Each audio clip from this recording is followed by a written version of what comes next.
હવે અમે હિસાબ અને કિતાબ માંગીશું. નગરસેવકોએ 5 વર્ષમાં કયા કાર્યો કર્યા, કેવળ વાયદાઓ કર્યા કે પછી એ વાયદાઓને સાચા પણ સાબિત કર્યા. વોર્ડ નંબર 9 ખાતે ગ્રાઉન્ડ ઝીરો રિપોર્ટ પર સ્પાર્ક ટુડે ન્યૂઝની ટીમ પહોંચી અને અહીંયાની જે પરિસ્થિતિ છે તે જણાવી. ગંદકી છે, સાફ સફાઈ, ડ્રેનેજ, પીવાનું પાણી, કશું જ પ્રાથમિક સુવિધાઓ પણ પ્રજાને નથી આપી શક્યા.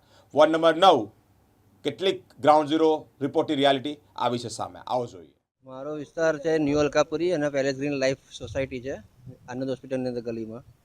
છેલ્લા અમે લોકો 1 વર્ષ 1.5 વર્ષથી એ રહેવા આવ્યા છે, તો છતાં જ અંદર કોર્પોરેશનમાં કમ્પ્લેન કરી તો કોઈ દિવસ સાફ સફાઈ થતી નથી. વોર્ડ નંબર 9માં હાજરી આપવા લખાવા ગયા કમ્પ્લેન, તો કે અમને ખબર જ નથી કે અંદર સોસાયટી કઈ છે અને કઈ ક્યારે આવી કે ક્યારે બની. પ્લસ રોડ રસ્તામાં તો એટલી કમ્પ્લેન છે કે પાણી દર વખત ચોમાસામાં ભરાઈ જાય છે. નાનું કોઈ વરસાદ બી પડી જાય તો નાનું ઝાપટું પડે તો બી પાણી ભરાઈ જાય છે. સાફ સફાઈ બિલકુલ થતી નથી.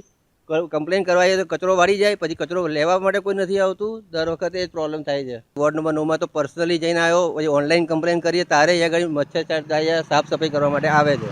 બાકી વોર્ડ નંબર 9માં લખી લો, સેનેટરી ડિપાર્ટમેન્ટમાં લખીને બોર્ડ મેં 4 ચોપડામાં લખીને આવ્યો છું કે હજુ આજ સુધી એ લોકો કોઈ જવાબ નથી આવ્યો. ઓનલાઈન કમ્પ્લેન કરી એટલે કે તમારું ઓનલાઈન કમ્પ્લેન કરી એટલે તમારે ત્યાં રજૂઆત અમે સાફ સફાઈ કરવા આવ્યા છીએ, પણ કચરો ઉપાડવા માટે બિલકુલ આવતા નથી.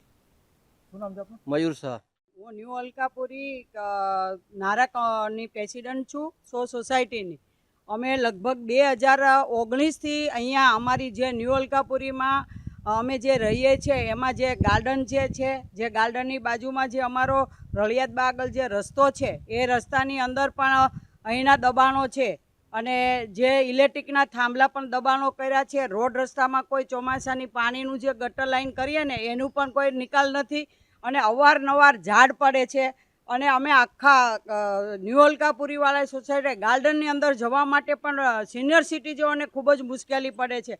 અમે લગભગ 130 જણાએ અવારનવાર અમે કમિશનર સાહેબને રજૂઆત કરી છે, ટાઉન પ્લાનિંગ એન્જિનિયરને પણ અમે રજૂઆતો કરી છે. અમારી કોઈ પણ આજ દિવસ સુધી રજૂઆત ધ્યાને આપી. ટીપી 60 જે છે એ તો ફાઇનલ થઈ ગઈ છે, તો ટીપી 60ની અંદર પણ દબાણો છે.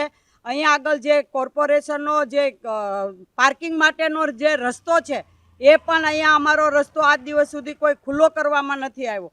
અને જે અંદર જવા માટે છે, પાછળથી જે જવા માટે છે, ત્યાં અમારા સારા માણસો જે રહે છે કે ડૉક્ટર છે, એક્સપ્રેસ હોટલવાળા માલિકો રહે છે, સાફલ્યની અંદર ન્યૂ અલકાપુરી અમે તમામ વેરાઓ ભરીએ છીએ, પણ આજ દિવસ સુધી અમારી કોઈ પણ રજૂઆત ધ્યાનમાં આવી નથી. અને ડામર ઉપર ખાલી ફક્ત ડામર કરીને જતા રહે છે, કોઈ પાણીનો નિકાલ નથી. આ બાબતે અમે અવારનવાર રજૂઆત કરી છે, એ રજૂઆત અમારી ધ્યાને લીધી નથી. અને ટીપી 60નો જે અમારો પાર્કિંગ એરિયા છે ત્યાં અવારનવાર ઇલેક્ટ્રિકમાં થાંભલા જે પડી જાય છે, ચોમાસાની અંદર એક્સિડન્ટ થવાનો ભય છે. બહારથી જે લોકો આવે છે ગાર્ડનમાં એની એન્ટ્રીઓ પણ આજ દિવસ સુધી ખુલ્લી કરવામાં નથી આવી. આ બાજુ ન્યૂ અલકાપુરીમાં જવા માટે પણ આવી રીતે બધાને મુશ્કેલીઓ પડે છે. દબાણો કરી દીધા છે. એકવાર દબાણો દૂર કરેલા છે 2019માં અવંતિકાબેન સિંહા જ્યારે હતા ત્યારે દબાણો દૂર કરવામાં આવ્યા છે. ફરીવાર ટાઉન પ્લાનિંગવાળાએ જે રોડ રસ્તાની અંદરો જે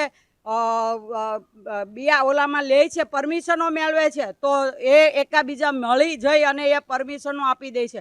શા માટે આવી રીતે પરમિશનો આપી દો છો અને પછી દબાણ નથી કરતા?